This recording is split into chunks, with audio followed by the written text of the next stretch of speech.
चलिए गाइस, आज देखते हैं पामिस्ट्री के अकॉर्डिंग हमें लेफ्ट हैंड का एनालिसिस करना चाहिए या फिर राइट हैंड का। हम कुछ पॉइंट्स डिस्कस करेंगे एंड उनके बेसिस पे we will make a conclusion. सबसे पहले, अकॉर्डिंग टू वैदिक पामिस्ट्री, हमारा जो लेफ्ट हैंड है, मेल्स का left hand tells about their mother, wife, maternal family and even maternal uncles, जैसे कि मामा एंड ऑल। इनके बारे में आपके मेल नेटिव्स के लेफ्ट हैंड से पता लगता है। फीमेल के राइट हैंड से पता लगता है about the husband's family, father, paternal family etcetera. So यहाँ पे पता लगता है कि फीमेल का राइट हैंड उसकी लाइफ आफ्टर मैरिज को भी काफ़ी ज़्यादा इन्फ्लुएंस कर सकता है, बता सकता है उसके बारे में। एंड मेल्स का लेफ्ट हैंड उसकी life before marriage and his life after marriage, क्योंकि वाइफ से रिलेटेड है।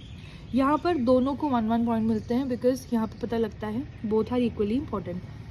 अपार्ट फ्रॉम दैट, अगर वेस्टर्न पामिस्ट्री के अकॉर्डिंग देखें तो left hand is the hand of destiny in both males and females.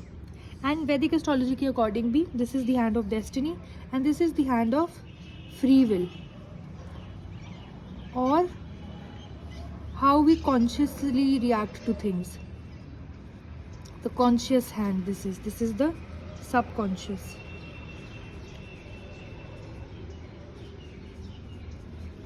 Right, so अब destiny hand females में dominant माना जाता है।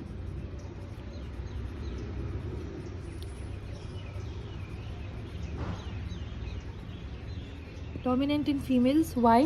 Because majority of females firstly अपनी इंट्यूशन एंड सबकॉन्शियस के अकॉर्डिंग चलती हैं, according to their gut, their intuition, their the flow of the destiny, the desire etcetera.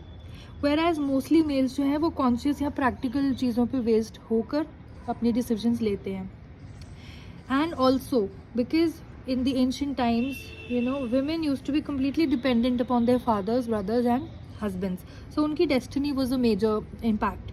लेकिन आजकल की जो females हैं, they have their free will, they have their conscious mind, they have their conscious efforts, they know how to react to things differently.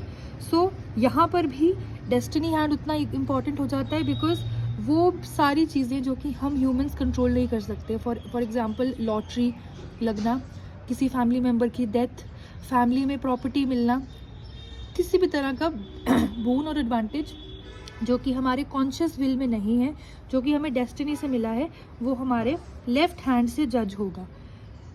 Also हम किसी चीज़ को लेके कैसे रिएक्ट करते हैं, फॉर एग्जाम्पल डेस्टिनी हैंड में डेथ ऑफ फैमिली मेम्बर लिखी है, आप उससे कैसे रिएक्ट करोगे? डेस्टिनी हैंड पे कुछ यहाँ पे मेजर लॉस या कुछ नहीं पता लगता।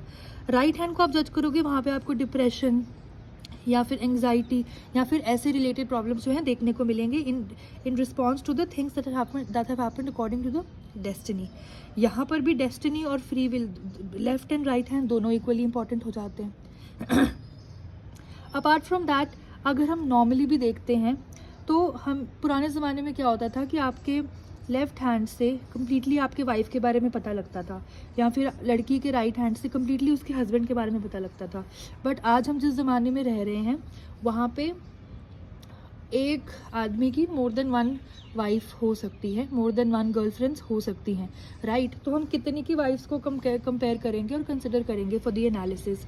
सो इन दिस केस हम आज के ज़माने में अपना लेफ़्ट और राइट अपने तक ही रखते हैं, मैक्सिमम से मैक्सिमम अपने पेरेंट्स तक, मदर एंड फादर तक, उससे ज़्यादा हम नहीं लेके जाते हैं। Because neither are we bonded to our in laws that much as we used to be in the ancient times, neither are we bonded to our spouses that much. लोग अपने स्पाउस हर चौथे साल बदल रहे हैं, वेस्टर्निज्म आ रहा है, modernisation आ रही है।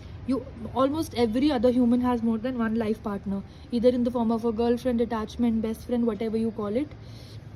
We know the trends that are happening today.